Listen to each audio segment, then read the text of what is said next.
नमस्कार. आज आम्ही एक नाटक सादर करणार आहे. नाटकाचे नाव संगणकाची करामत. बालक श्रावणी बालकर, स्वरा धोपे, श्रीकांत धोपे, राजवीर शिंदे, मेहक पठाण, शौर्य आरसूल, स्वराज धोपे, अस्मिता धोपे.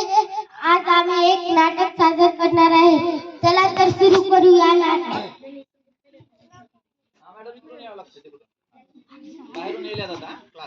नमस्कार बालमित्रांनो. मुलांनो, आज तुम्हाला माणसापेक्षा वेगाने काम करणारे यंत्र दाखवणार आहे. छाया. बापरे, माणसापेक्षा वेगाने किती मोठे असेल ते बघायलाच हवे. मंगेश. खरंच असेल का असे यंत्र? पल्लवी. मंगेश, काय रे, काय झाले? कसा शंकेखोर नजरेने का पाहतोस? पल्लवी. बाई, त्याला वाटते असे काहीच नसेल. चला तर माझ्या सोबत मी तुम्हाला दाखवते. हे बघा, याला संगणक म्हणतात.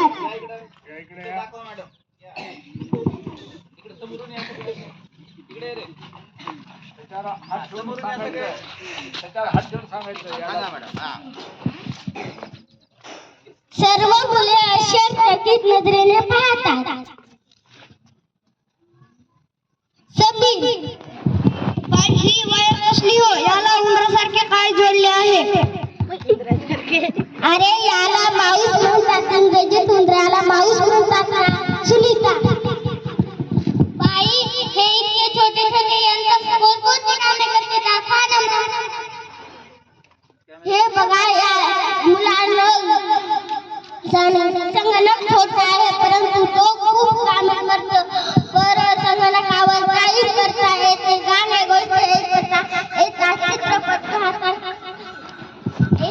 संदेश, चित्रे, पत्रे, पुस्तके यांसारखी माहिती जगात कुठेही वेगाने पाठवता येते. चित्रे काढता येतात, खूप माहिती साठवता येते. अक्षय. चला पुढे. हो, बाई, दाखवा ना आम्हाला. चला आपण ऐकूया.